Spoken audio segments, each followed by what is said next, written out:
आपल्यामध्ये आता उपस्थित होणार आहेत ते खासदार इम्रान प्रताप गडीजी.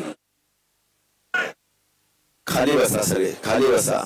आपल्यासाठी जनता मायबाप महत्वाची आहे. तुमचं काय सेट करायचं ते सेट करा आणि पटकन खाली बसा.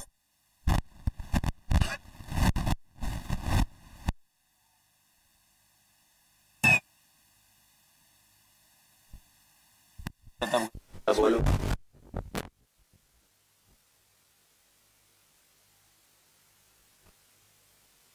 मित्रांनो, आज आपल्या सगळ्यांना या ठिकाणी मी उभा राहिल्या नम्रतेने जी विनंती केली, आपल्या सर्वांचं दर्शन घेऊन जी विनंती केली, आपल्या सगळ्यांचं पाय पडून जी विनंती केली ती एकच की आपण 20 तारखेला आपल्या सगळ्यांचं स्वप्नपूर्तीसाठी, आपल्या सगळ्यांच्या इच्छापूर्तीसाठी या राज्यामध्ये जो धुमाकूळ घातला होता, ज्यांनी नैतिकता, तात्विकता आणि संपूर्ण ज्याला मी म्हणेल की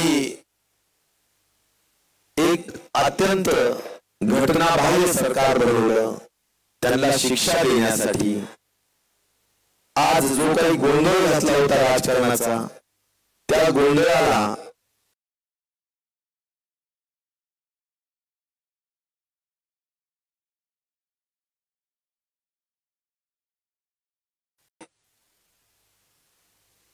तडेसूड उत्तर देण्यासाठी आपण तुतारी वाजवणाऱ्या माणसाला मतदान करा आणि मोठं मताधिक्य या ठिकाणी आपण निवडून द्या. आणि या गढूळ वातावरणाला पुन्हा नितळ करावं लागणार आहे. हे नितळ वातावरण करण्यासाठी, हा राजकारणातला गढूळपणा आपल्याला दूर करण्यासाठी आपल्याला अतिशय काळजीपूर्वक मतदान करावे लागेल. मित्रांनो, जी फोडाफोडी आपल्या महाराष्ट्रात झाली, ही सगळी फोडाफोडी आपण अनेक वर्षांपासून राजकारण करतोय, हे तुम्हाला अत्यंत प्रामाणिकपणे सांगू इच्छितो की ही कधीही घडलेली नाही अशी घटना महाराष्ट्रात भाजप आणि त्यांच्या मित्र पक्षांनी घडवून आणली. आणि ती म्हणजे आज पक्ष पळवले, पक्ष चोरले, चिन्ह चोरले, या सगळ्या गोष्टी नियमबाह्य आहेत, रडीचा डाव करून केलेले आहेत आणि कुठल्याही परिस्थितीत घटनेचा कुठलाही आधार नसलेला घटनाबाह्य घटना आहे. आणि म्हणून साहजिक आहे की आपण कोर्टात जातो, त्या सगळ्या कोर्टांच्या नुसत्या तारखाच पडत चालल्यात. एकच याला उत्तर होतं, जनता की अदालत, जनतेचं न्यायालय. आणि तुम्ही सगळे जण जे बसलेले आहात ते खरं जनतेचं न्यायालय आहेत. आज महाविकास आघाडी तुमच्या न्यायालयात आलीये न्याय मागायला, आणि म्हणून तो न्याय आपण द्यावा.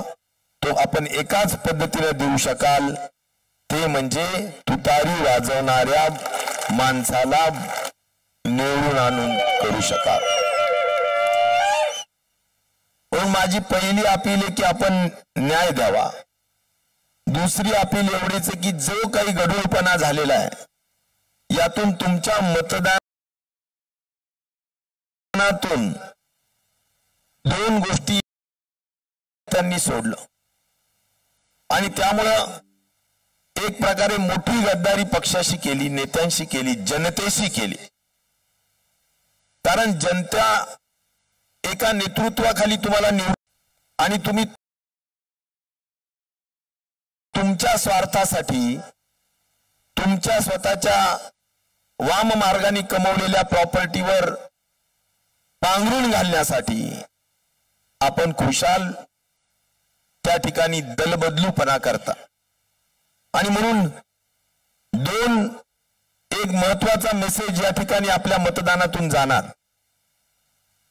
मित्रांनो, ज्यांनी गद्दारी केलेली आहे ते गद्दार निवडून आले तर एक विषय होईल की महाराष्ट्रात गद्दारी खपवून घेतली जाते आणि त्यामुळे अजून जास्त प्रोत्साहन गद्दारी करणाऱ्यांना मिळेल। आणि दुसरा मेसेज, आपण इमानदार आणि निष्ठावानांना निवडून दिलं तर मित्रांनो 12 कोटी लोकांच्या माध्यमातून महाराष्ट्राला आणि देशाला संदेश जाईल की इतर गद्दारी खपवून घेतली जात नाही, इतर निष्ठावान आणि इमानदारीला साथ दिली जाते।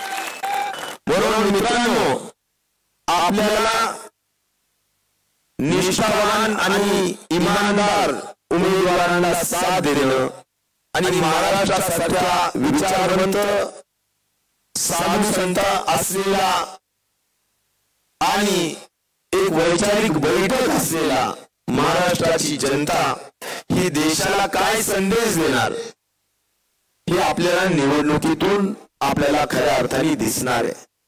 हा खूप मोठा संदेश असणार आहे। उद्या गावातील ग्रामपंचायत असो, सोसायटीची निवडणूक असो, जिल्हा परिषद असो, पंचायत समिती असो, सगळीकडे माणसाला आपल्याला राजकारणातला जो निष्ठेचा भाग, प्रामाणिकतेचा भाग, लोकसेवेचा भाग हा जर खऱ्या अर्थाने अजरामर ठेवायचा असेल, याला महत्व देऊन आपल्याला तुतारी वाजवणाऱ्या माणसाला निवडून दिलं पाहिजे, तरच एक मोठा संदेश त्या ठिकाणी जाऊ शकणार। मित्रांनो, मी सुद्धा मंत्री राहिलो असतो, मी सुद्धा अनेक लाभार्थी झालो असतो, पण जे संस्कार आमच्यावर आहेत, आम्हाला निष्ठा सोडायची नव्हती। जो राजकीय जन्म ज्या पक्षांनी, ज्या नेत्यांनी दिलं त्यांना कुठल्याही परिस्थितीत गद्दार व्हायचं नव्हतं। आणि म्हणून त्या संस्कारात आम्ही वाढलो की जिथं गद्दाराचा जायचं नाही, आपल्याला निष्ठावान कलंक घेऊनच मरायचं, निष्ठावानाचा टिळा लावूनच मरायचं, हा आपला खऱ्या अर्थाने या ठिकाणचा महत्व आहे। म्हणून या सगळ्या गोष्टी मित्रांनो लक्षात घ्या। आज मी आपल्याला अधिक बोलून वेळ घेणार नाहीये। मला आपल्याला एवढंच सांगायचं की आपलं राजकारण, आपलं निवडणूक ही एका विशिष्ट उद्देशासाठीच असते की आपल्याला तुमच्या सर्वांचे प्रश्न सोडवायचे, विकासाच्या गोष्टींना चालना द्यायची।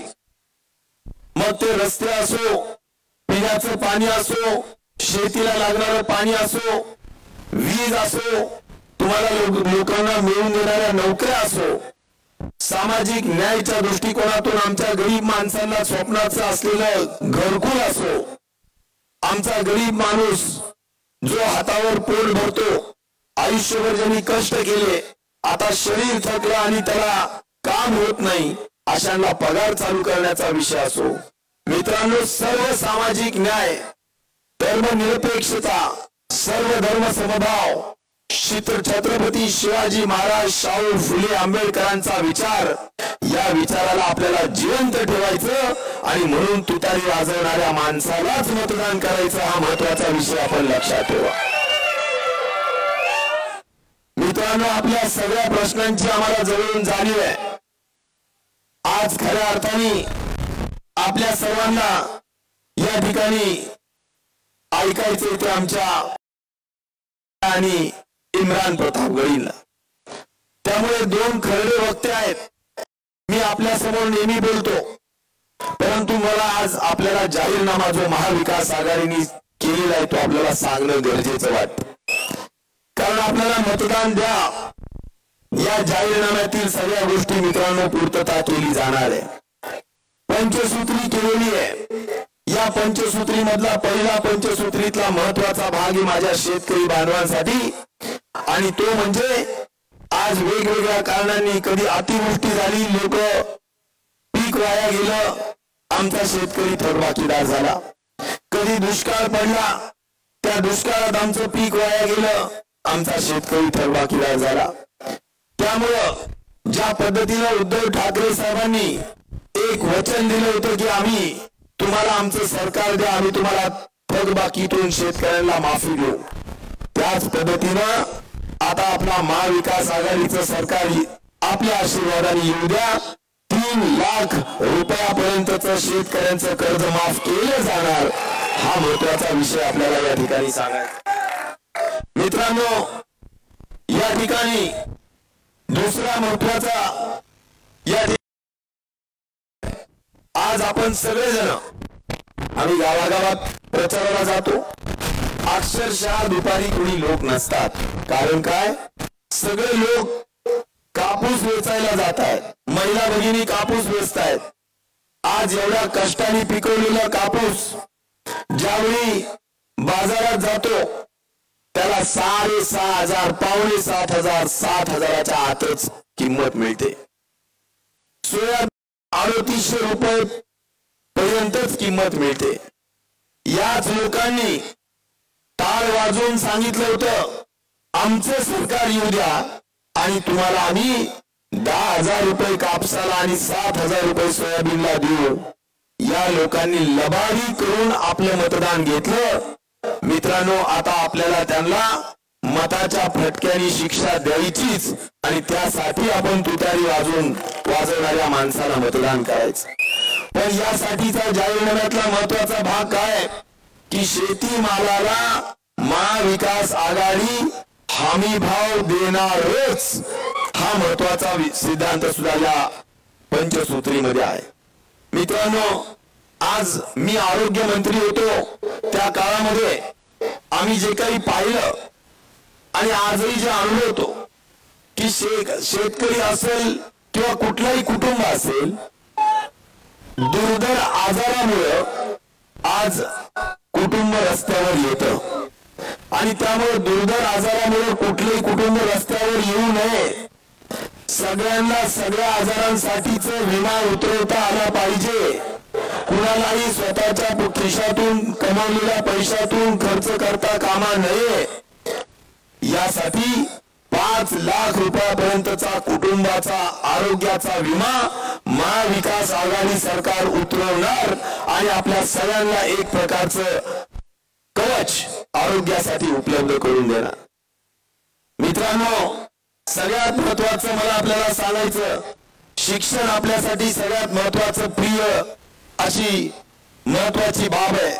आपली पुढची पिढी शिकली पाहिजे आणि त्यासाठी आज महत्वाच्या 2 गोष्टी या ठिकाणी केलेल्या आहेत. आज मुलींनी इतकेच मुलांना सुद्धा मोफत शिक्षण दिलं जाणार, हे महाविकास आघाडीचा वचननामा आहे. त्या दृष्टिकोनातूनच महत्वाचं काम आपल्याला करायचंय. मित्रांनो, बऱ्याचदा सध्याच्या सरकारच्या बेफिकिरीमुळं मी तुम्हाला सांगेल की हे सध्याचं सरकार आज गुजरातच्या समोर घुटणे टेकून बसलेलं आहे. मी तुम्हाला सांगतो, तरुण मुलं जेवढे आले असतील त्या सगळ्या तरुणांच्या तोंडचा घास काढण्याचं काम सध्याच्या महायुती सरकारने केलं. याचं उदाहरण एवढंच सांगेल की उद्धवजी मुख्यमंत्री असताना आणि आम्ही मंत्री असताना 3-4 मोठे मोठे उद्योग आले होते की ज्या उद्योगामध्ये 1-1 लाख लोकांच्या वर नोकरी मिळणार होती. एअरबस नावाचा उद्योग होता जो नागपूरला येणार होता. बल्क ड्रग पार्क म्हणजे औषधी निर्माण करण्याचा उद्योग ज्यांनी जमिनी घेतल्या आणि 100% उद्योग येणारच होता, तो म्हणजे छत्रपती संभाजीनगर औरंगाबादला. आज लोखंडाचा एक महत्वाचा मोठा कारखाना ज्याला आपण वेदांता फॉक्सकॉन म्हणतो, तो येणार होता पुण्याला. मित्रांनो, हे सगळे उद्योग 3-3, 4-4 लाख लोकांना नोकरी देणार होते.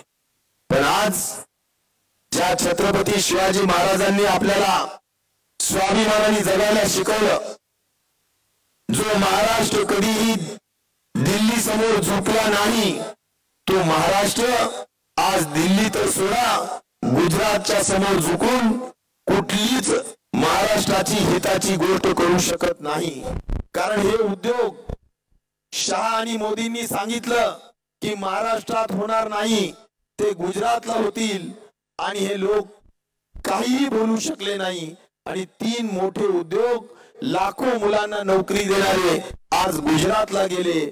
मित्रांनो, ही खुणगाड बांधा, तरुणांनो, ही खुणगाड बांधा की तुमच्या आमच्या तोंडचा घास काढणाऱ्या या महायुतीला जागा दाखवायची आणि त्यासाठी तुतारी वाजवणाऱ्या माणसाला मतदान करायचं. हा महत्वाचा मुद्दा सुद्धा लक्षात घ्या. पण या सगळ्या गोष्टीतून आज आपण जो वचननामा दिलाय, या वचननाम्यामध्ये 4,000 रुपये प्रति युवक जो शिक्षित आहे त्याला बेरोजगारी भत्ता मिळणार आहे. आणि सगळ्यात महत्वाचं तुम्हाला सांगेल की मित्रांनो, आज ज्यांनी फक्त निवडणुकीच्या डोळ्यासमोर आणून काही आमच्या भगिनींसाठी योजना काढली, ही योजना आज नुसत्या निवडणुकीला सामोरं जाण्यासाठी काढली. पण मला हे सांगायचं की महाविकास आघाडीची सरकार, आज हे लोक मोठ्या दिमागाने सांगतात की आमचं सरकार राहिलं तर आम्ही ही योजना चालू ठेवू. पण मी त्यापेक्षा पुढे जाऊन सांगेल की आदरणीय शरद पवार साहेब असतील, आदरणीय उद्धवजी ठाकरे साहेब असतील, आदरणीय राहुल गांधीजी असतील, या सगळ्यांनी या योजनेला नुसतं तेवढ्यापर्यंत ठेवलेलं नाही, तर 1,500 रुपयावरून 3,000 रुपये प्रति महिना आमच्या भगिनीसाठी आम्ही देऊ आणि पुढे ही योजना चालू ठेवू. हा निर्धार सुद्धा आज महाविकास आघाडी सरकारने केलेला आहे. त्यामुळे मला सांगायचं एवढंच की मित्रांनो, ही जनतेची काळजी घेण्याचं काम आपण करू. सध्याच्या महायुतीच्या सरकारने आज भ्रष्टाचार वाढवलाय, कोणतंच काम मोफत होत नाही, बेरोजगारी वाढवली, महागाई शिगेला जाऊन पोहोचली. आताच आपण दिवाळीचा सण संपवला, डाळ वाढली, तेल वाढलंय, पेट्रोल, डिझेल, गॅस, जीएसटी, और साधं 100 रुपयाचा जो स्टॅम्प होता छोट्या छोट्या कराराचा, तो सुद्धा आता ठेवला नाही. या सरकारने आता छोट्यातला छोटा करार अग्रीमेंट जर करायची असेल तर 100 रुपये नाही, किमान 500 रुपयाचा स्टॅम्प पेपर लागणार. मित्रांनो, या सरकारचा आपण जाहीर निषेध करूया आणि उद्याच्या 20 तारखेला त्यांना लोकशाही मार्गाने त्या ठिकाणी त्यांना घरी पाठवूया आणि त्यासाठी तुतारी वाजवणाऱ्या माणसाला मतदान करूया. हा महत्वाचा विषय आपल्याला मित्रांनो लक्षात घ्यायचा.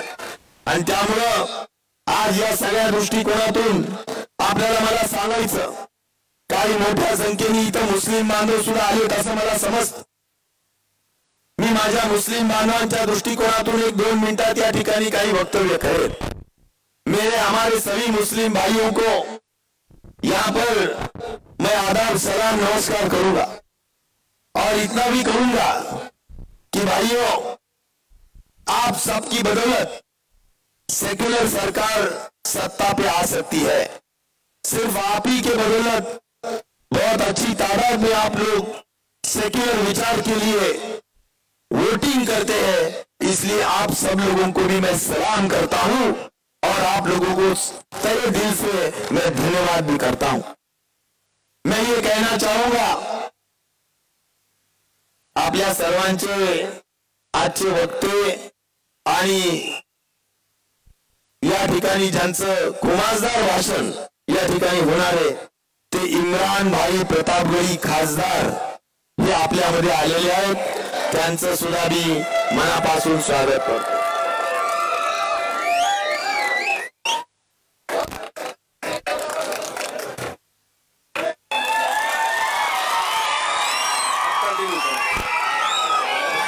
जरा मध्ये मध्ये मध्ये नका राहू प्लीज.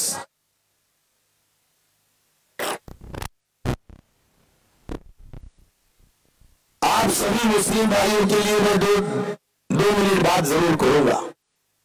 देखिए, आप सब लोग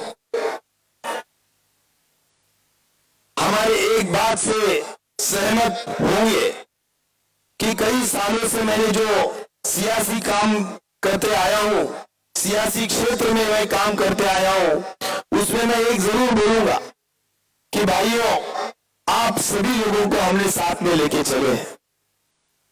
कभी हमने आपको एक अंतर देने का काम नहीं किया है। हम आपको एक कहना चाहेंगे कि हर मुस्लिम समाज के मसलों को हल करने के लिए राजेश भैया ने जिल्लो-जात कोशिश करते रहे हैं।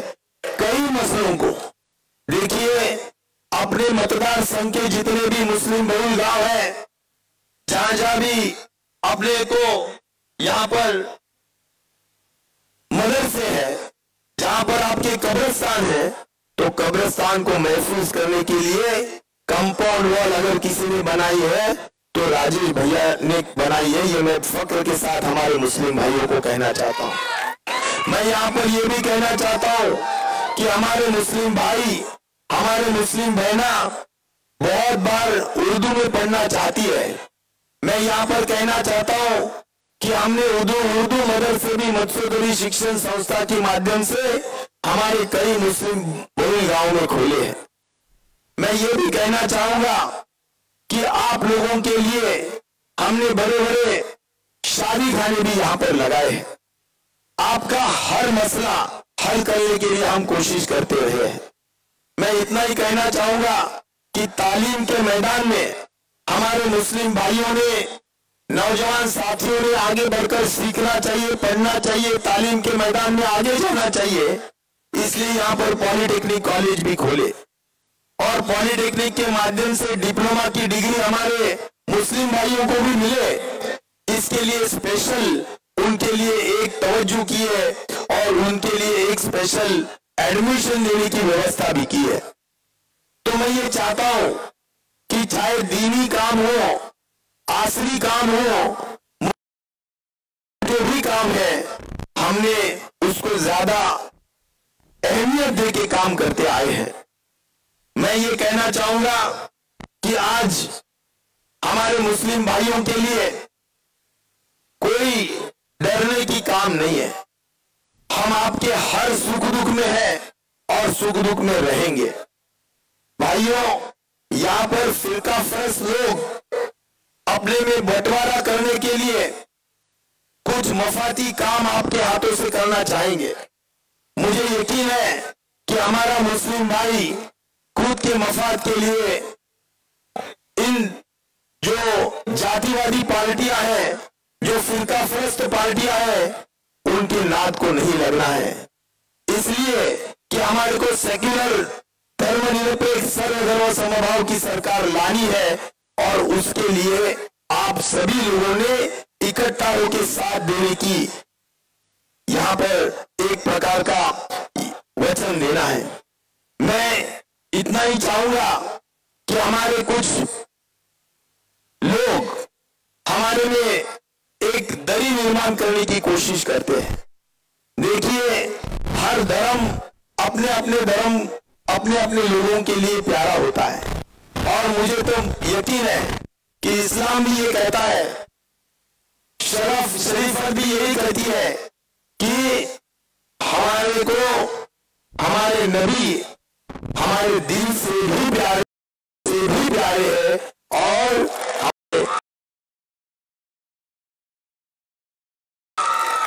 हम माफ नहीं करेंगे।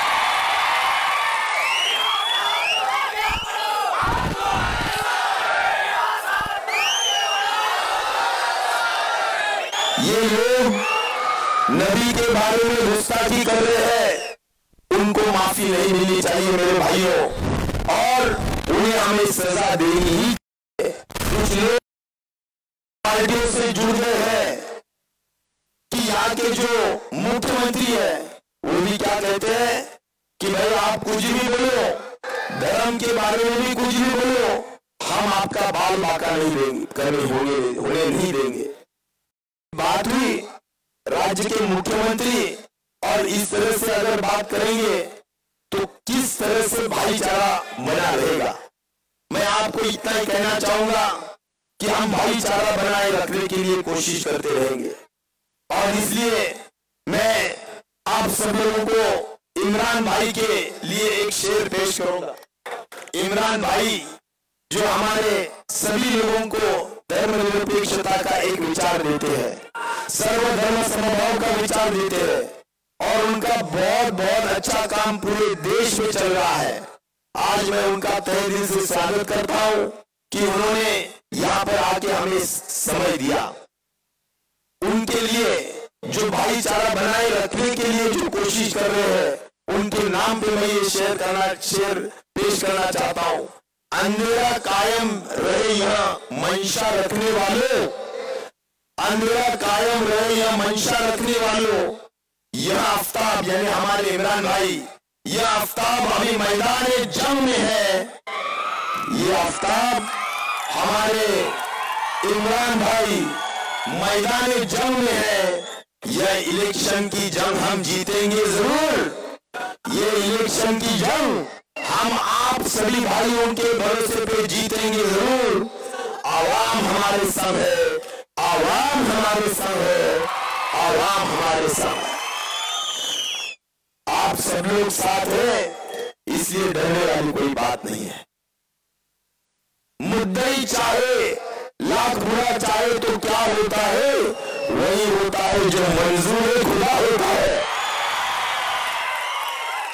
यहां पर हमारा बुरा चाहने वाले काफी लोग हैं, हमारे को तकलीफ देने वाले काफी लोग हैं।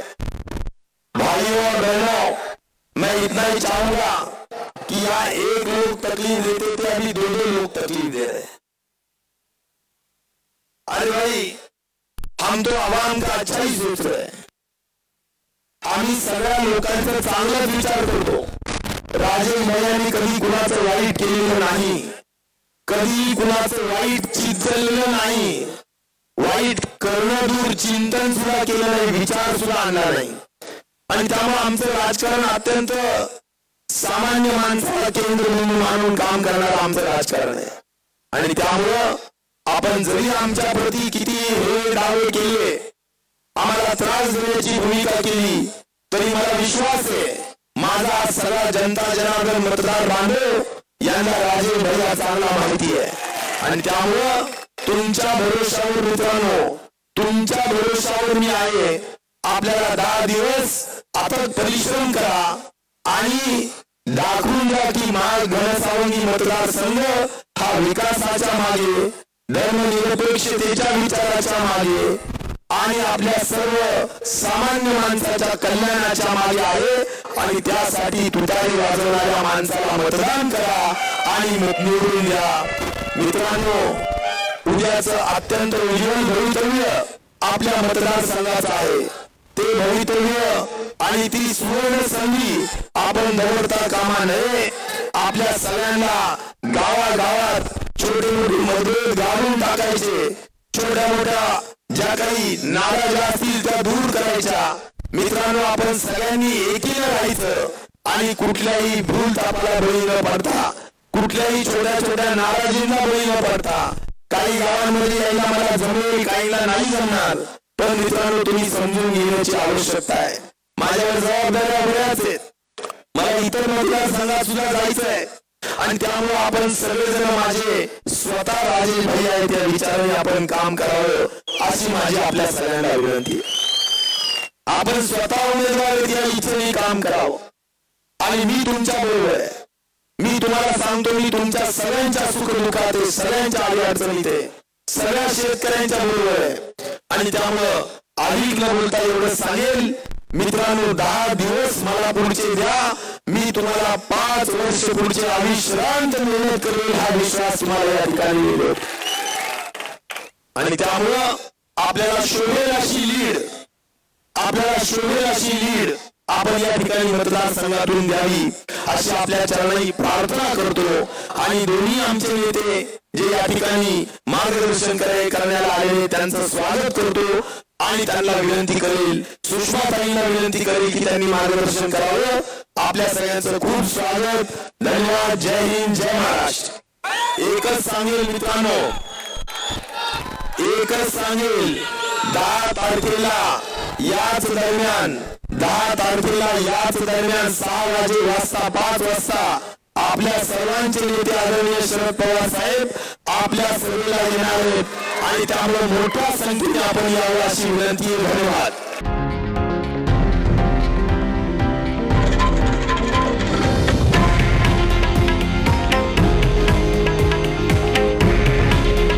हे आहे देशातील नंबर 1 न्यूज नेटवर्क आणि आपण पाहत आहात TV9 मराठी. काळजी तुमची, हित महाराष्ट्राचं.